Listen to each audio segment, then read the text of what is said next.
여러분, 오늘 이 베드로전서 3장 말씀에서 이 말씀을 보면서 제 마음속에 이 베드로 사도를 통해 하나님께서 우리들에게 참 본론 이야기를 하고 계시는구나 하는 생각이 제 마음속에 들었습니다. 성경을 통해서 하나님이 하시고자 하시는 모든 말씀의 본론, 결론, 가장 소중한 엑기스와 같은 말씀이 뭐라고 생각하십니까? 여러분, 이 성경 전체를 하나님께서 우리들에게 들려주시는 하나님의 이야기, 하나님의 메시지, 하나님의 설교라고 우리가 생각한다면 이 하나님의 말씀에서 하나님이 정말로 우리들에게 하시고 싶어 하시는 말씀이 무슨 내용일까요? 여러 가지 얘기가 있지요. 사실은 한 장 한 장 모든 말씀이 다 소중하고 그 속에 하나님의 진리를 주님께서 나타내어 주고 있습니다. 그런데 그 모든 말씀을, 하나님 말씀을 그냥 하나의 단 한 5분 만에 처음부터 끝까지 다 말씀해 주시는 하나의 이야기로, 하나님의 말씀으로 우리가 생각할 때 그 말씀의 본론이 뭘까? 성경은 어떻게 시작했죠? 성경 처음에 시작할 때에 제가 여러 번 사실은 말씀을 드렸습니다. 성경은 무슨 이야기로 시작합니까? 성경은 결혼 이야기로 시작합니다. 그렇죠? 천지 창조도 중요하지만 그건 본론이 아니에요. 하나님께서 우리에게 쫙 보여주시는 것은 바로 아담과 하와가 에덴 동산에서 하나님으로 말미암아 이 혼인식을 하는 것으로 성경은 시작돼요. 그리고 성경은 어떻게 마치죠?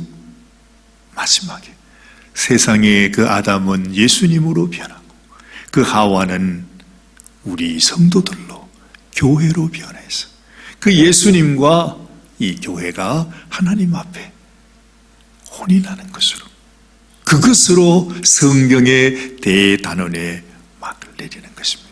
그래서 사도 요한이 그것을 깨닫고 예수님, 나의 주님, 나의 신랑 되신, 날 위해 생명 되신 하나님께서 육신의 몸을 입고 이 땅에 오셔서 그 크신 은혜를 부어주신 나의 주님, 나의 신랑이여, 어서 오시옵소서.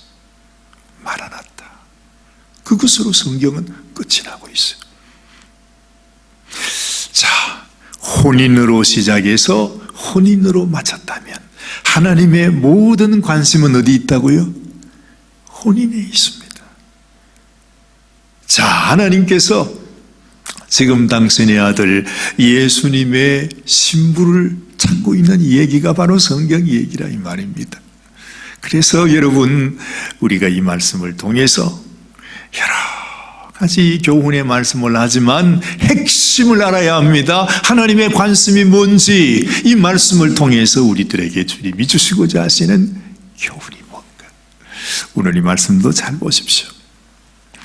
이 세상에 여러 가지 제도가 있는데 왕도 있고 방백도 있고 이 세상에 온갖 세상을 살기에 우리가 그 권위 아래서 살 수밖에 없는데, 이 세상 왕이라 할지라도, 세상의 방백이라 할지라도, 그들이 옳든 옳지 않든 어쨌든 하나님이 허락하신 이 세상의 제도 안에 너희가 순종하라, 그 말씀을 하시면서 아이고 하나님, 이 세상에서 사는 게 이렇게 서럽고 힘들고 어렵습니다.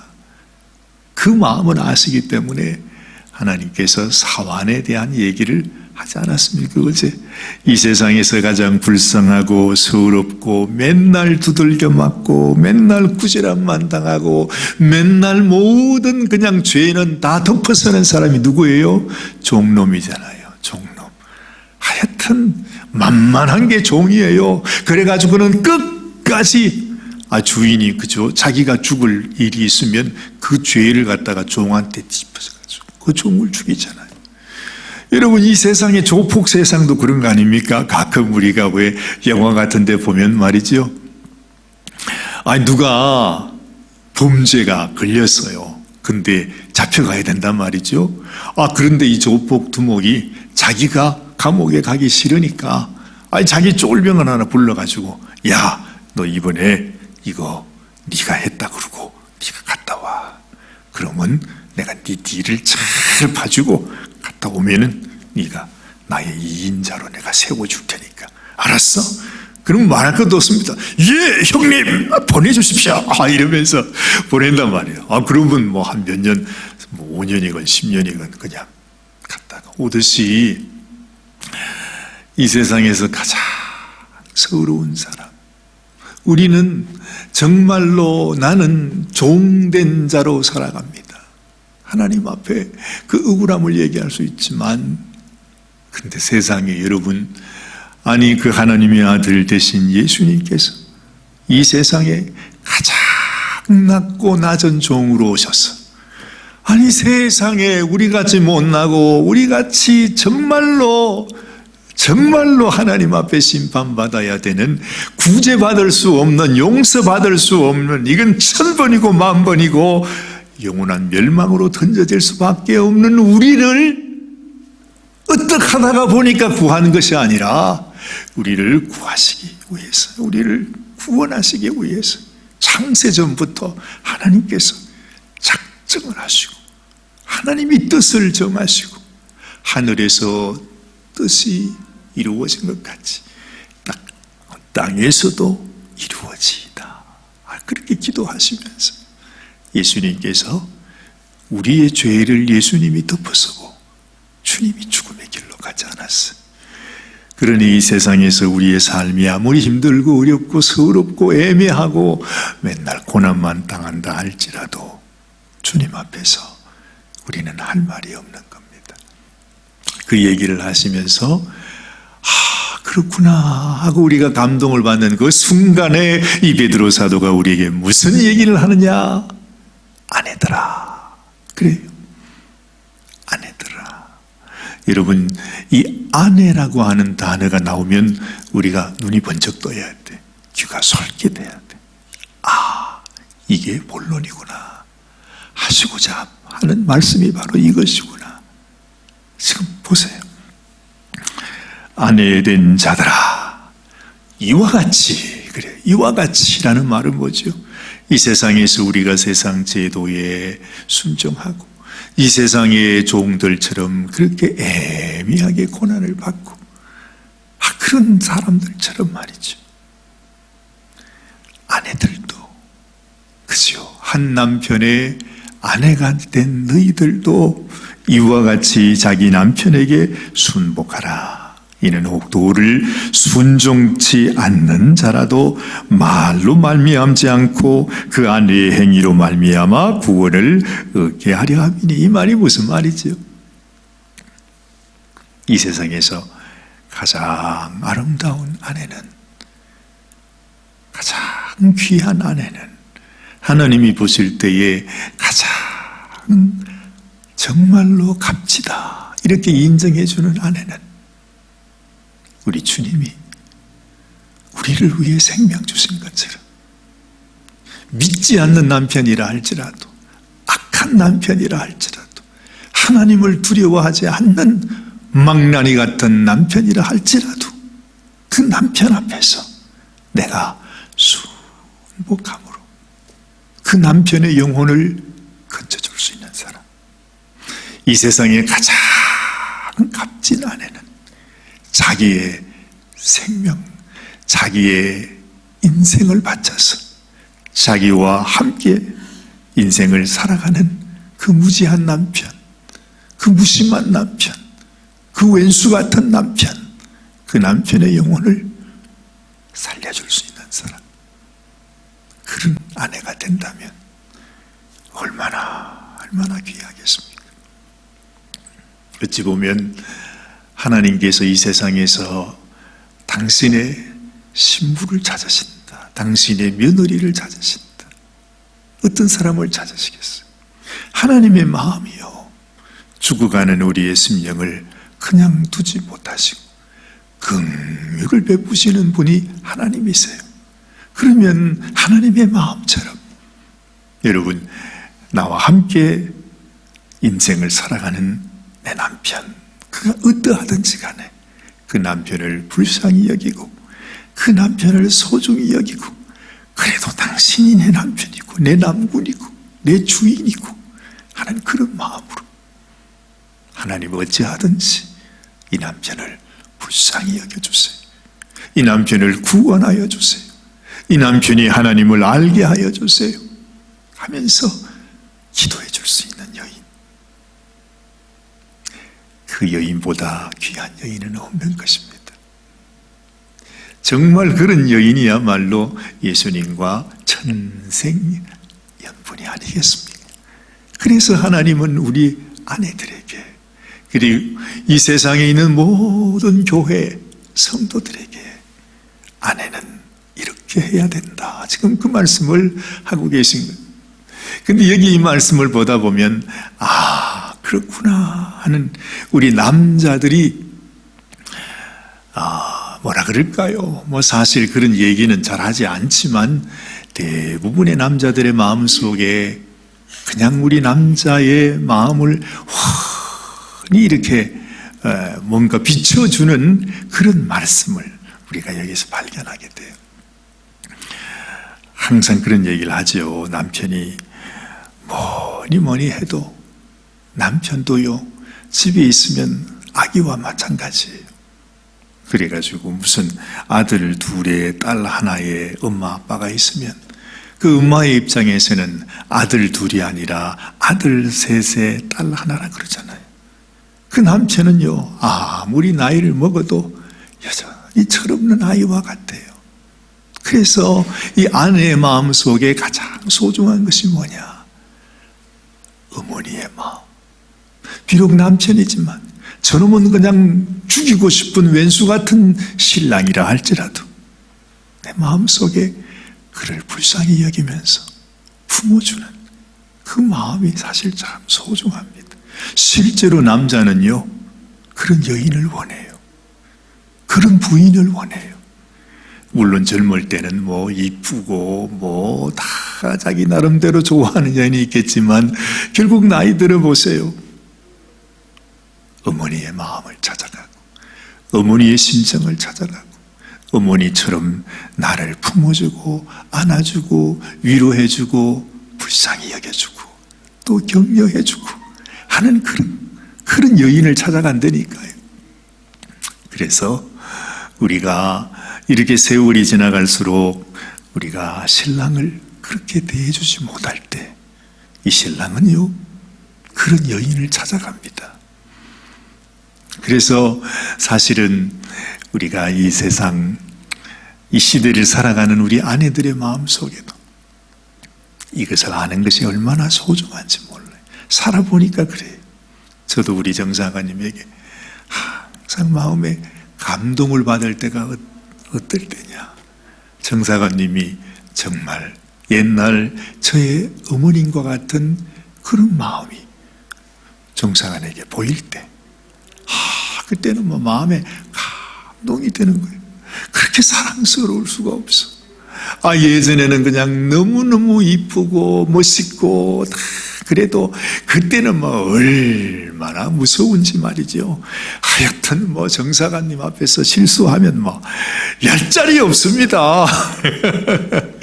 그때는 보기가 무서울 정도예요, 진짜. 그래서 긴장이 돼가지고 어떻게 해야 되나, 실수를 안 해야 될 텐데, 잘해야 될 텐데, 그렇게 사는데, 이제는 이제 다 늙어가는 나이니까 우리 정사관도 보면 어떨 때는 보면 아이고 참 주름이 저렇게 넓고 머리가 희끗희끗해지고 그냥 여기는 눈가에는 기미가 끼고 이렇게 보면 우리 정사관님도 할머니가 되어 가더라고요.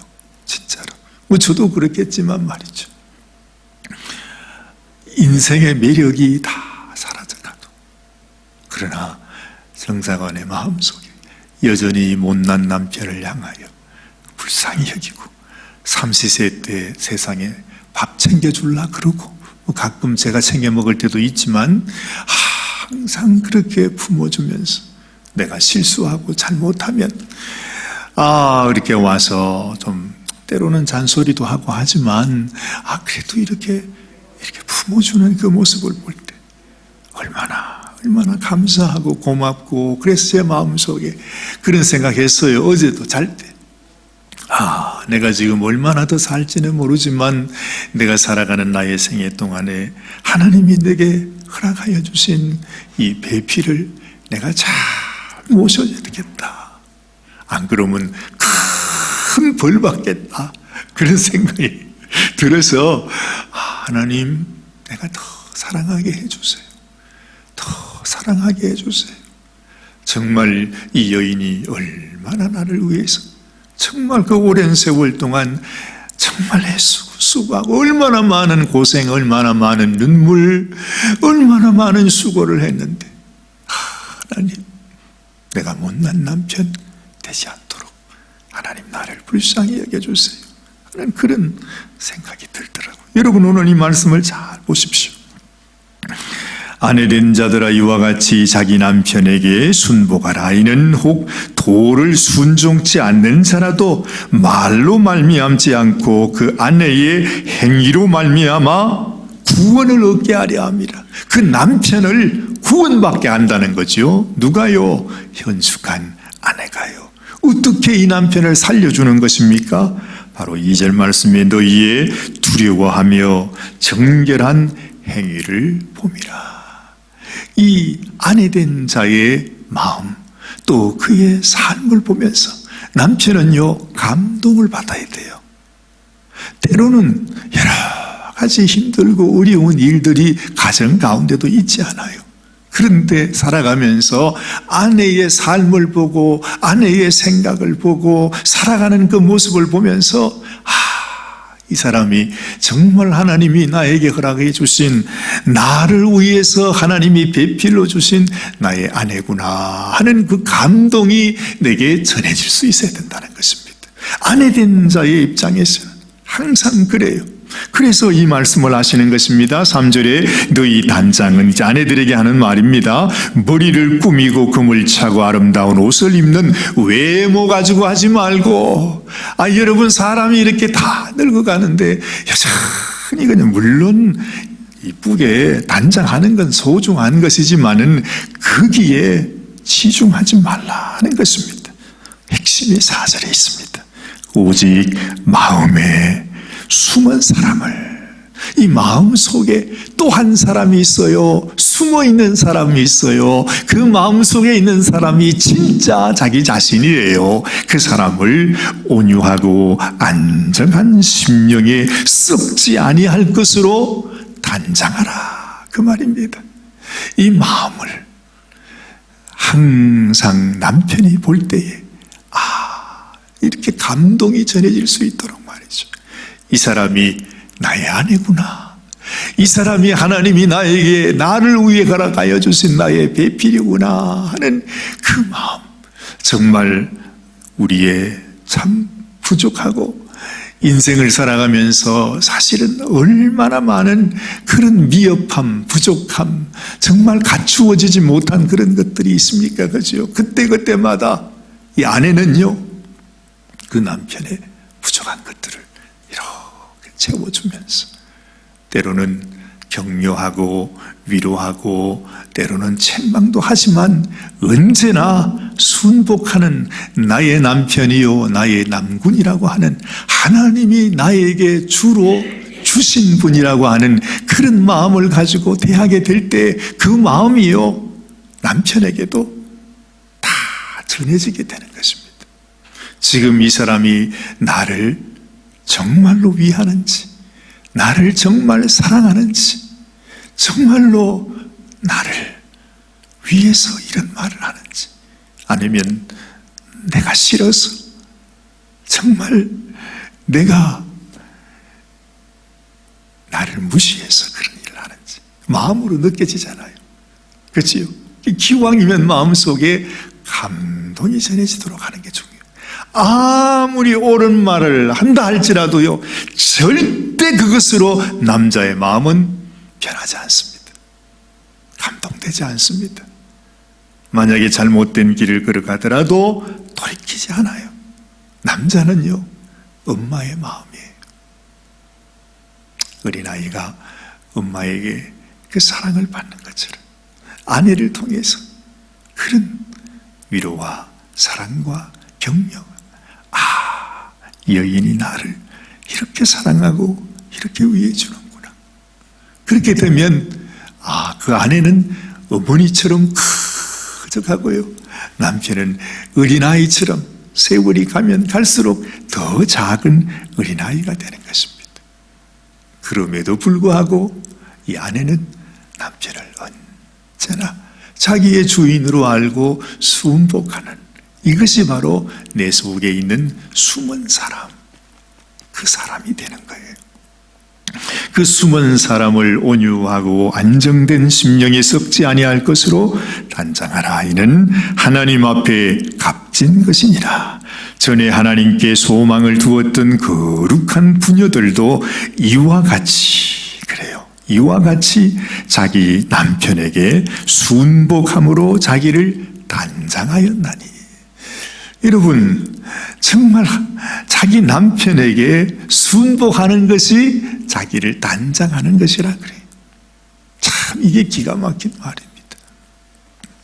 나의 숨은 사람, 나를 가장 아름답게 단장하는 것이, 그 남편에게 순복하는 것이 자기를 단장하는 것이라 합니다.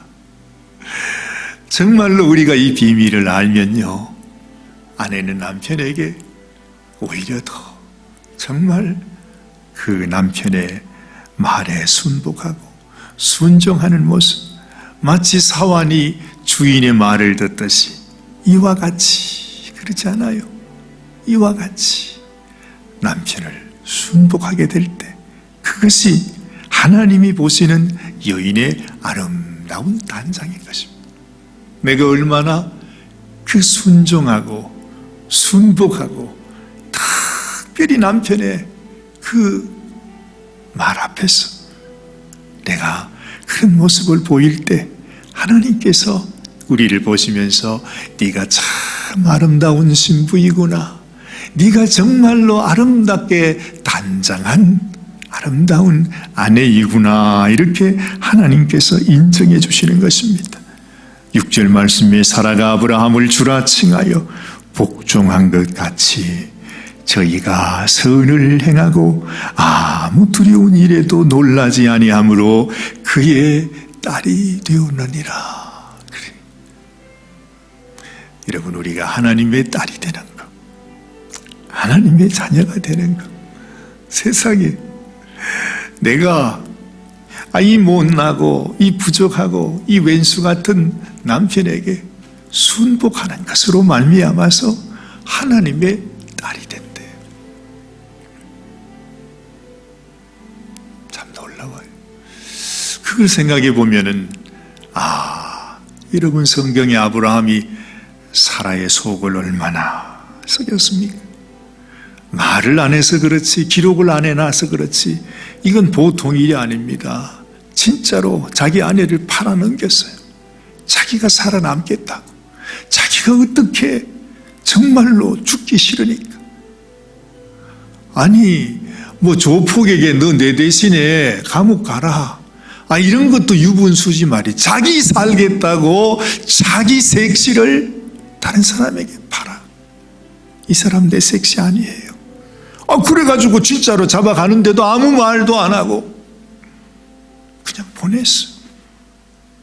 그게 아브라함이었습니다. 우리 믿음의 조상 아브라함. 그 이름도 유명한 아브라함이 그런 일을 했어요. 못난 사람이에요. 그것도 한 번이 아니에요. 여러 번 그렇게 했어요. 오죽 답답했으면 하나님께서 이 못난 아브라함, 말도 못 알아듣는 이 못난 아브라함에게 말하지 않고 직접 그 아내를 빼앗아간 바로 왕에게 찾아가서 꿈을 보여주고 환상을 보여주고 심판을 보여주면서 너 그 여인에게 손만 대면 너는 끝장이다. 직접 하나님께서 그렇게 메시지를 줘요. 이 바로왕이 벌벌벌벌 떨면서 자기 신하들을 다 모아놓고서 세상에 이런 일을 만났는데 어떻게 하면 좋겠냐고. 그랬더니 신하들이 절대 손대지 마시고 그 여인을 다시 아브라함에게 보내십시오. 그리고 우리나라에 있는 재물 좋은 것들을 그에게 같이 보내십시오. 이야, 여러분, 하나님의 인정을 받고 하나님이 보호하시고 지키신다는 것이 얼마나 귀한 건지.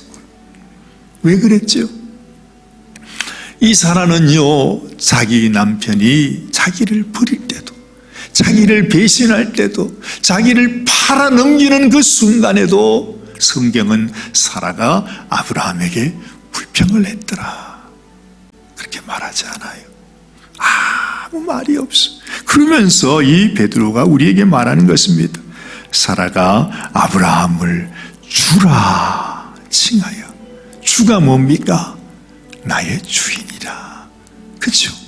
하나님처럼 그렇게 복종한 것 같이 너희가 선을 행하고 아무 두려운 일에도 놀라지 아니하므로 그의 딸이 되었다. 하나님의 딸이 되었다는 것입니다. 하나님이 인정해 주시는 사람, 하나님이 우리를 참 너 값지다, 너 아름답구나, 너 귀한 신부구나, 너 때문에 어리석은 네 남편이 다시 살아났다, 어리석은 정말로 저 못된 남편 네가 살렸다. 우리를 보시면서 하나님께서 고맙구나, 네가 참 아름다운 신부다고 하나님이 인정해 주시는 그런 복된 여러분의 삶이 되시기를 바랍니다. 기도하십시다. 하나님 아버지, 정말 이 세상이 얼마나 힘들고 어려운지 우리가 이 세상 살아가면서 애매히 고난받고 말할 수 없는 슬픔과 탄식 속에 살아갈 때가 얼마나 많이 있습니까? 이 세상에서 종된 자로 살아가는 것도 이렇게 힘든데 주님 한 남편의 아내가 되어서 그것도 이제는 돌이킬 수 없는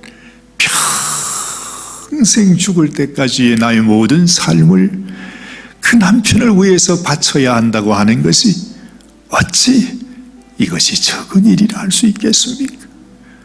하나님, 정말 그 남편이 하나님께서 나에게 주신 남편이라고 우리가 생각하지 않으면 절대로 그 남편을 주라 말할 수도 없고 그 남편 앞에 순복할 수도 없습니다. 절대로 그럴 수 없습니다. 그러나 하나님 아버지께서 하나님께서 허락하신 가정이라고 생각하고 하나님이 나를 위하여 보내어 주신 나의 주군이라고 생각하고 내가 순복하는 것이 나를 단장하는 것이다. 내가 하나님의 말씀을 따라서 이 말씀을 따라 순종할 때 우리 하나님께서 우리에게 주시는 놀라운 약속, 놀라운 축복이 있음을 우리가 깨닫게 하시고 아버지 하나님, 과거에 사라가 아브라함을 대하듯이 주님, 우리들도 이 마지막 때 아버지 하나님, 우리의 남편된 우리 주님, 그리고 이 땅에서 우리에게 주신 아버지, 우리의 남편들에게 우리가 순복하면서 아름다운 주님의 신부의 연습을, 또 숨은 우리의 그 사람을 단장하는 저희들이 되게 하여 주시옵소서.